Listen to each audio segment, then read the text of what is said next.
Naisip mo na ba kung bakit madalas kapag pinag-uusapan natin yung tagumpay sa pamumuno, laging ang sukatan ay pataas at pabilis? Parang nakasakay ka sa isang express elevator na kailangan makarating agad sa pinakamataas na palapag. Oo, yung tipong kailangan makita ka agad ng lahat at kikilalanin yung posisyon mo. Exactly. Kapag mabilis kang na-promote o kapag mabilis na dumami yung mga tao sa ilalim mo, yun agad yung definition natin ng tagumpay, di ba? Pero paano kung ang tunay na pamumuno ay hindi pala ganoon? Welcome sa ating malalimang diskusyon para sa araw na ito. At napakaganda ng pag-uusapan natin ngayon. Oo, sobra. Ikaw na nakikinig, ang misyon natin para sa sesyong ito ay himayin at kunin yung pinakamahalagang aral mula sa isang napakakapal na sanggunian. Pinag-uusapan natin yung 4,492-page na libro na Building Leaders Who Build Leaders na isinulat ni Chris R. Velasquez noong 2026. Grabe yung kapal niyan, 4,000 pahina. At yung unang sasampal sa'yo pagkakita mo pa lang sa mismong pabalat ng libro ay may sinasabi na agad. Ano ba yung nasa cover? Hindi siya nagpapakita ng isang malawak o sementadong highway na mabilis mong matatakrib para makarating sa tuktok. Yung visual na ginamit niya, isa siyang mahaba at palikong-likong kalsada sa gitna ng isang napakakapal na kagubatan. Okay. Palikong-liko sa gitna ng gubat. Oo, at may malalim na psychological at practical na dahilan kung bakit ito yung pinili niya. Isipin mo na lang, para makagawa ka ng isang tuwid at mabilis na highway, ano bang kailangan mong gawin? Siguro kailangan mong mag-bulldoze, 'di ba? Correct. Kailangan mong patagin yung mga bundok, sirain yung ekosistema para lang mapabilis yung biyahe. Pero ang isang palikong-likong kalsada, sumusunod ito sa natural na hugis ng bundok at kagubatan. Oo nga. Nakikiayon ito sa kalikasan. Hindi nito sinusubukang sirain yung paligid para lang sa sariling bilis. Ang main theme kasi ng libro na ito ay yung pagwawasak sa nakasanayan nating pananaw sa leadership. Hindi pala ito tungkol sa dami ng tagasunod o kasikatan. Ang tunay na pamumuno ay yung sinadyang pagbaparami o multiplication. Yung pagbuo ng mga leader na may kakayahang bumuo ng iba pang leader. Tama, nakaangkla nga yan dun sa sinasabi sa 2 Timoteo, Kabanata 2, versikulo 2. Ang ganda ng anggulong yan, okay. Himayin natin ito.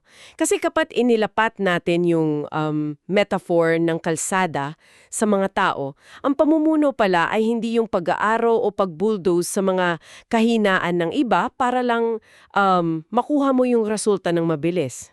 Oo, kasi ganyan madalas sa corporate, di ba? Totoo. Kadalasan kasi sa mga kumpanya o organisasyon, kapag mabagal matuto yung isang miyembro, tinatanggal agad natin o pinapalitan para hindi maantala yung proyekto. Para hindi abala, kumbaga. Right. Pero ang tunay na pamumuno pala ay yung pagtigaan na maglakbay kasama yung mga kapinsanan at yung natural na proseso ng paglago ng mga tao mo. Kasi ang sentro nga ng pag-aaral na ito ay yung pagbasag sa obsession natin sa multiplication o pagpaparami. At madali kasing sabihin na gusto nating mag-multiply ng leader. Oo, napakadaling sabihin.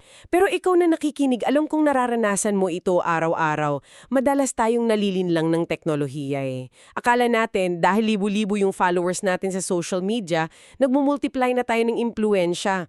May napakalaking pagpakaiba kasi yung tinatawag nating reach kumpara sa tunay na impact. Diyan talaga tayo nagkakaroon ng malaking blind spot sa tinatawag ni Velasquez na digital age. Oo, magkaibang-magkaiba yun. Pero ang nakakababahala dito, kahit yung mga pinakabeteranong leader, nahuhulog pa rin sa patibong ng mga vanity metrics na ito. Yung tipong, bakit natin ipinagpapalit yung malalim na paghuhubog ng tao para lang sa mabilis na pagdami ng views o likes? O kaya, dami ng uma-attend sa seminar? Bakit nga ba? Kasi nakaka-addict yung numbers? Eksakto. Nakatanim yan sa psikolohiya natin. Ang algorithm at AI, napakagaling magpakain sa ego natin ng mabilis. Pero, ginugutom nito yung karakter natin. Yung technology, dinisenyo yan para magpakalat ng information ng walang alitan. Walang friction? Tama, walang kahirap-hilat. Kaya kapag nakita mong umabot ng milyon yung mensahe mo, nakakakuha yung utak mo ng dopamine hit na nagpaparamdam na nagtatagumpay ka. Pero hindi naman sinusubok ng screen ang paninindigan mo eh. Oo nga no. Ang audience nakikinig lang yan pero ang disipulo sumusunod at nagbabago talaga. Correct. Ni hindi nga sinusubok yung karakter ng mga nakikinig sa'yo. Nakaupo lang sila. Kaya ang nangyayari tuloy, nakukumbinsi natin yung sarili natin na nag-iiwan tayo ng malaking pamana para itong pagkakaiba ng isang viral video kumpara sa isang family recipe. O paano naging ganun? Pag-isipan mo, yung isang viral video, pinapanood ng milyon-milyong tao ngayon, di ba? Pag-uusapan sa opisina, tatawa ang lahat, isishare sa group chats. Pero kinabukasan, Nakalimutan na. nakalimutan na kasi may bago na namang uso. Wala itong iniiwan na malalim na marka sa pagkatao nila. Dumaan lang bilang aliw. Pero isipin mo ang isang lumang family recipe. Ipinapasa lang ito sa ilang tao. Oo. Mula sa lola, itinuturo ng matagal sa nanay habang nasa kusina hanggang maipasa sa anak na nakikinig. Baka nga wala pang 10 tao ang nakakaalam ng sikreto nito eh. Pero yung recipe na iyon, nagbibigay ng nutrisyon, bumubuo ng tradisyon tuwing Pasko, at nagtatawid ng kasaysayan sa maraming henerasyon. Hindi yan mabubura ng kahit anong uso. Ang ganda ng analogy na yan. At ang talagang nakakabilib dito ay kung paano ito inilapat ni Villasis sa estratehiya ng malalim na pamumuhunan. Lalo na nung ipinaliwanag niya yung tinatawag na apostolic model ni Apostol Pablo kay Timoteo. Yung 4 na henerasyon ng pagpaparami, di ba? Oo. Mula kay Pablo papunta kay Timoteo, tapos mula kay Timoteo papunta sa mga tapat na tao, at mula doon papunta sa iba pang tao. Madalas kasi isipin natin na ang dakilang leader ay yung may hawak na mikropono sa harap ng libu-libong tao. Yung nagbo-broadcast. Tama. Pero paano ginawa ni Pablo sa practical na paraan? Hindi siya nag-broadcast. Kinuha niya si Timoteo ng personal, isinama niya sa mahirap na paglalakbay, ipinakita niya kung paano magdusa at paano magdesisyon sa gitna ng krisis. So talagang hands-on at personal. Oo, sobrang personal. Ang ganitong uri ng pamumuno, hindi siya scalable. Hindi mo mapapabilis gamit ang teknolohiya. Sadyang mabagal, nangangailangan ng maraming oras, at highly customized doon sa tao. At ang talagang nakakabilib dito ay si Jesus mismo. Hindi siya nakafocus sa pag-iipon ng madla. Mas pinili niyang mamuhunan ng malalim sa ilang disiplo lang. Nakikita ko yung malaking hamon diyan eh. Lalo na kapag iniisip ko yung modernong corporate setting. Bihira yung gustong gumawa niyan kasi itinuturing nating mabagal.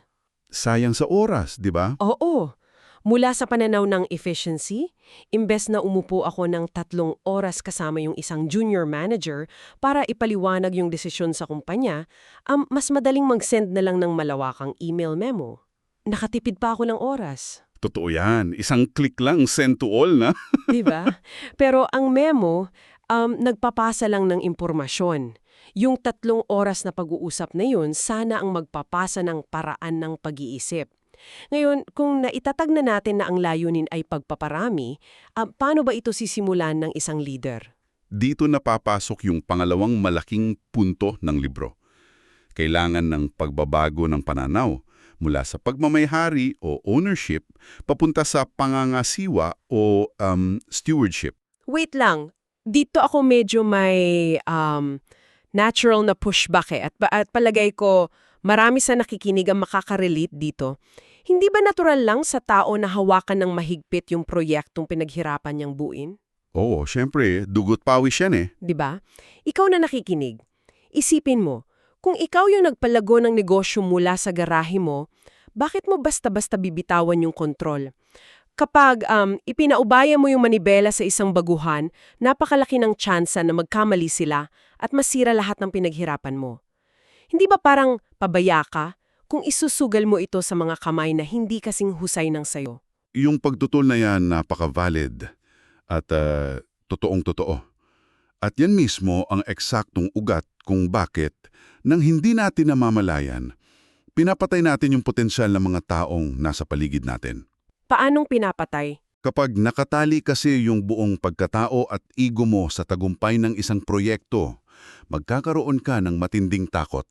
Takot na pagtawanan ka kapag nagkamali yung team mo, takot na masira yung imahe mo, Ay oo, yung pride natin. at yung patagong takot na baka kapag binigyan mo sila ng kalayaan, higitan nila yung galing mo. Ang result niyang micromanagement, sinisakal mo yung pag-unlad ng iba. Kailangan dadaanan lahat sa'yo. Eksakto. Kaya nagkakaroon lang ng mga robotic na tagasunod na nag-aantay lang ng utos mo. Para basagin ito, inihahain ng aklat yung konseptong cruciform o hugis krus na pamumuno. Hugis Cruz. Oo, mula yan sa Mateo Kabanata 20. Isang baligtad na kaharian kung saan ang lider ay naglilingkod. Radikal na pag-amin na hindi ikaw ang may-ari, kundi katiwala ka lamang. Kaya sa halip na ituring kong mga tao ko ito at gagamitin ko sila para sa kapakanan ko, ang pananaw ko pala dapat ay ipinagkatiwala lang sila sa akin para palaguin ko yung potensyal nila. Tama, kahit na magkamali pa sila sa proseso. At yung cruciform na leader, sadyang nagbibigay yan ng ligtas na espasyo para sa iba na sumubok. Binibigyan mo sila ng kapangyarihan. Nakakatakot din yun minsan Nakakatakot talaga. Kaya nga idinidiin ng Biblia sa unang Timoteo at Tito na bago yung kasanayan o skills, dapat inuuna ang karakter. Bakit karakter muna bago skills? Kasi kung ibibigay mo yung ganyang kapangyarihan sa isang napakagaling pero walang integrity, guguho yung sistema mo. Ang leader kasi na walang integrity, magpaparami lang ng mga taong magulo at walang paninindagan. Nagpaparami ka kung sino ka talaga. Grabe yung bigat nun. Nagpaparami ka kung sino ka talaga. Ngayon, pag-usapan natin yung reality. Hindi madali ang paghubog ng karakter ng ibang tao. Totoo, napakahirap niyan. Kaya naman, kailangan ng leader ng matibay na practical na strategiya kapag nagkaroon ng tensyon, 'di ba? Kapag binigyan mo sila ng kalayaan, imposibleng walang mag-aaway sa team. Asahan mo na ang gulo diyan. At yan ang tinalakay ni Velasquez sa Kabanata 5, yung conflict resolution, at Kabanata 6, yung vision casting. Okay, paano niya tinalakay yung conflict? Ang una niyang punto, ang tensyon ay hindi dapat iwasan. Batay doon sa framework mula sa Mateo 18, yung gulo ay ginagamit para masubok ang karakter at maging daan sa mas malalim na pagkakaisa. Hindi sa kuna yung conflict na dapat walisin sa ilalim ng basahan. Para lang mukhang malinis at masaya, 'di ba? Oo. Dito papasok yung shepherding o pagpapastol. Ito yung pagbabalanse ng pagmamalasakit at pagtatama. Kasi kung masyadong maluwag ka, magkakaroon ng pagkakaligaw. Pero kung masyado ka namang mahigpit at puro batas, nakakasira naman ito ng loob ng mga tao mo. Kumbaga, hindi ka lang basta nagduturo sa loob ng isang tahimik na classroom kung saan nakaupo lang sila. Oo, hindi madali yun. Ang magandang analogy dyan, ikaw yung coach sa gitna ng isang napakagulong laban ng basketball. Kapag mainit na ang ulo ng players mo sa court, hindi mo pinapastop yung liga para umuwi na lahat para lang maiwasan yung gulo. Tinatawag mo sila sa timeout, Tama, time out para mag-usap. tapos tinuturuan mo sila kung paano bumangon kapag natumba at paano harapin yung frustrations nila ng tama. At kung ikokonekta natin ito sa mas malaking larawan, yung leader na nakakakuha yung tensyon at nakapag-aalalay ng balanse, siya lang yung may karapatang magpasa ng bisyon. Yung vision casting. Oo. Kasi ang bisyon, hindi lang ito sariling ambisyon ng leader eh.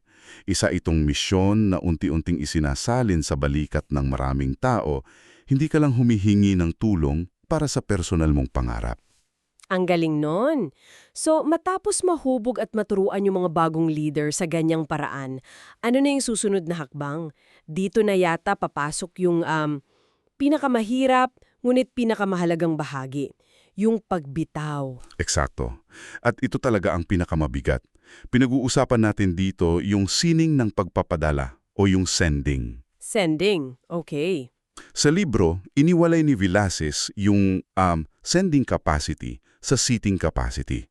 Madalas kasi, sinusukat natin yung tagumpay sa kung ilang empleyado ang nasa ilalim natin, di ba? Yung seating capacity, ilang tao yung napupuno mo sa kwarto. Oo, pero ang tunay na tagumpay ay nasa sending capacity. Ilang tapat na lider ang napalago mo at napadala sa ibang larangan. Ibinigay niyang halimbawa dito yung kwento ng simbahan sa Antioch sa Aklat ng Gawa Kabanata 13. Pamilyar yan. Ano yung ginawa nila? Pinakawalan nila yung pinakamagagaling nilang tao para sa misyon, sina Pablo at Bernabe.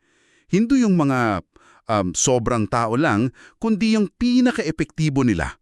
Ipinakita dito na ang pagpapadala ay hindi isang kawalan o loss, kundi isang patunay ng pag-ibig at pagtitiwala. Grabe, napakasakit yata niyan sa ego ng isang normal na boss. Ikaw na nakikinig, i-imagine mo ha, para kang nag-training ng pinakamagaling mong empleyado, inubos mo yung oras at resources mo sa kanya. Tapos, mawawala lang sa'yo. Oo, tapos natutuwa ka pang, nag-resign siya para magtayo ng sarili niyang kumpanya. Normal reaction dyan is pakiramdam mo ninanakawan ka. Pero sa framework na ito, yun pala ang pinakamataas na uri ng tagumpay. Kasi nga, babalik tayo sa pangangasiwa. Hindi mo sila pag-aari. Kapag pinakawalan mo sila, nagpapadala ka ng mga ahente ng pagbabago sa mga lugar na hindi mo kayang abutin. Ang galing! Literal na binabaliktad talaga nito yung lahat ng personal na metrics natin sa tagumpay. Para ibuod ang kabuuan ng diskusyon natin, ang pamumuno pala ay hindi tungkol sa pag-ipon ng audience. Hindi tungkol sa likes or views. Tama. Tungkol ito sa malalim na pamumuhunan sa iilang tao, paghubog ng karakter nila sa gitna ng conflict, at yung matapang na pagpapadala sa kanila para sa sarili nilang misyon. Ikaw na nakikinig, nangangasiwa ka man ng maliit na grupo, nagpapalaki ng pamilya, o humahawak ng malaking negosyo, ang tanong ay pareho lang. Ano yon? Gumagawa ka ba ng mga tagasunod na palaging umaasa sa'yo? O bumubuo ka ng mga leader na kayang tumayo ng mag-isa kahit wala ka na? At bilang panghuling kaisipan na mag-uudyok sa inyo na mag-isip, isipin mo ito. Kung hihinto ka sa pagtatrabaho o paglilingkod bukas, magugunaw ba ang lahat ng itinayo mo? Mapapaisip ka talaga dyan. O may mga taong kayang ipagpatuloy ito ng mas mahusay pa sa'yo? Ang tunay na pamana mo ay hindi kailanman masusukat sa mga nagawa mo, kundi sa mga taong naiwan mo para ipagpatuloy ito. Sino ang taong idinidevelop mo ngayon? Boom! Napakabigat na hamon yan. Maraming salamat sa matiga at mukas na pagsama nyo sa amin sa paghihimay na ito. Hanggang sa muli, patuloy tayong bumuo ng mga leader na bubuo rin ng iba pang leader. Magandang araw at maraming salamat!